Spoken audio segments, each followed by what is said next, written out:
Hello, my name is Delsina Lloyd Eaton. I'm an undergraduate senior with the Department of Health Services and Information Management at ECU. Today, I will be discussing a research study that evaluated the Kotter Change Management model and A3 thinking's effects on reducing the number of cigarettes smoked per day. Single subject research methods are the cornerstone of evidence-based medicine. Like determining the root cause of a medical issue, this type of quantitative research methodology allows the subject to be their own control. The impact of modifications is identified by adding interventions and carefully assessing the outcomes through observations and measurements.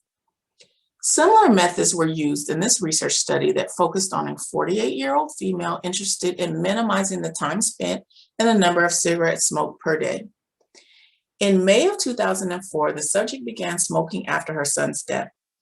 She attempted to quit in January 2009, but only remained smoke-free for 9 months.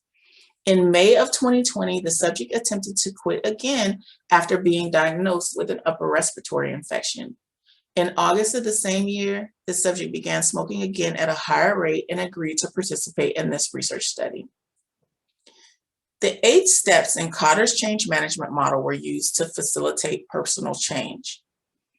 These steps help the subject establish a sense of urgency, create a guiding coalition, develop a vision and strategy for the change.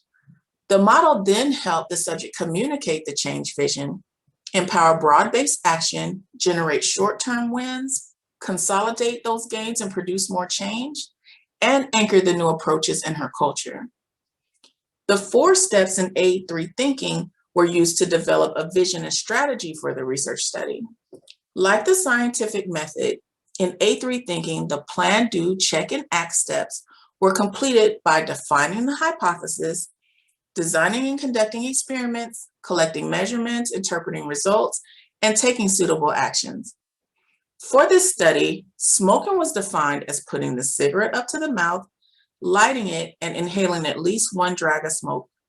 E-cigarettes, pipes, and cigars were excluded from this study. A baseline measurement was established by documenting the number of cigarette butts in the ashtray every morning for 7 days. Subsequent measurements were gathered using the same method and tracked on an Excel spreadsheet throughout the study. We hypothesized that implementing interventions would help control the urge to smoke, and the subject could reach the desired target condition of being smoke-free permanently. During the first intervention phase, the subject introduced nicotine replacement therapy, and we hypothesized that this would reduce the number of cigarettes smoked by 50%. This intervention was only 41.67% effective. In the second intervention phase, the subject combined nicotine replacement therapy with a waiting period facilitated by drinking a 16-ounce glass of water. We hypothesized that this will reduce the number of cigarettes smoked per day by 50%. This intervention was 50% effective. In the third intervention phase, the subject combined the interventions from phase 1 and 2 with 15 minutes of physical activity. We hypothesized that these countermeasures would reduce the number of cigarettes smoked per day by 100%. The hypothesis was correct, and this intervention was 100% effective. The subject incorporated the interventions from phases 1 through 3 and increased physical activity to 30 minutes in the 4th and final intervention phase. We hypothesized that the subject would remain smoke-free, and our hypothesis was correct. The subject continued to be smoke-free. A review of the results showed a clear correlation between physical activity and reducing the number of cigarettes smoked per day. The physical activity led to a consistent drop in nicotine cravings by producing endorphins that provided feelings like those the subject got from smoking. Substituting smoking with exercise exchanged like feelings for like, and thus was more successful in reducing the number of cigarettes smoked. This concludes the presentation on Kotter's change management model and A3 thinking's effect on reducing the number of cigarettes smoked per day.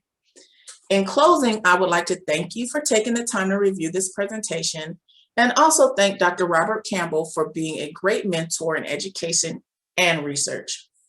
Without his support, I would not have had the confidence to present this research study to you today.